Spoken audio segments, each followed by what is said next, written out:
एक पुराने से घर के कोने में एक छोटा सा चूहा रहता था जिसका नाम था मिंटो। मिंटो बहुत चालाक और फुर्तीला था। उसका ज्यादातर वक्त चीजें चुराने में ही बीतता। कभी रसोई से बिस्किट का टुकड़ा खींच लाता तो कभी किसी थाली से रोटी का कोना ले भागता। मिंटो अकेला रहता था और उसने ये मान लिया था कि इंसानों की दुनिया में रहकर उसे हमेशा छुप कर ही जीना होगा। लेकिन इस घर में अकेला मिंटो ही नहीं रहता था। इसी घर में एक और रहवासी थी, एक नर्म मिजाज प्यारी सी बिल्ली जिसका नाम था मीनू। मीनू दिन भर धूप में खिड़की के पास बैठी रहती, कभी अपनी पूंछ से खेलती तो कभी आंखें बंद कर गुनगुनी धूप का मजा लेती।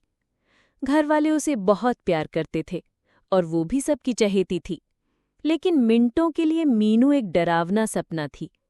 वो अक्सर अपने आप से बड़बड़ाता, बिल्ली तो चूहों की सबसे बड़ी दुश्मन होती है, उससे जितना दूर रहो उतना ही अच्छा है। मिंटो मीनू को देखकर कभी भी उसके पास नहीं गया।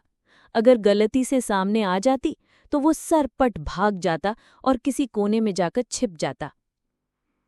एक दिन कुछ ऐसा हुआ। एक दिन दोपहर के समय जब घर में सब सो रहे थे, मिंटो रसोई में घुसा। वहां एक कटोरी में पनीर रखा था। मिंटो की आंखें चमक उठीं। वाह, आज तो दावत हो जाएगी। वो धीरे धीरे पनीर की तरफ बढ़ा, लेकिन पनीर फ्रिज के अंदर था। मिंटो ने जल्दी से फुर्ती दिखाई और फ्रिज में घुस गया। मगर जैसे ही वो अंदर गया, हवा के झोंके से फ्रिज का दरवाज़ा बंद हो गया। अंधेरा छा गया। ठंडी हवा ने उसे कांपने पर मजबूर कर दिया। वो डर के मारे चिल्लाने लगा, बचाओ, कोई है, मैं अंदर फंस गया हूं, प्लीज बाहर निकालो। मीनू की सुनहरी सोच। खिड़की के पास बैठी मीनू ने मिंटो की आवाज सुनी। पहले तो वो थोड़ा चौंकी, फिर धीरे धीरे चलती हुई फ्रिज के पास आई। उसमें देखा कि मिंटो अंदर फंसा है और रो रहा है। मीनू ने अपने नर्म पंजों से फ्रिज का दरवाज़ा धीरे से खोला। मिंटो कांपता हुआ बाहर निकला। उसकी आंखें डरी हुई थीं। वो सहम कर बोला, क्या तुम मुझे पकड़ोगी नहीं? मीनू मुस्कुराई। उसकी आंखों में ममता थी, नफरत नहीं। उसने कहा, नहीं मिंटो, मैं तुम्हारी दुश्मन नहीं हूं। दोस्ती वहां भी पनप सकती है जहां हमें डर लगता है। मिंटो को अपने डर पर शर्म आई।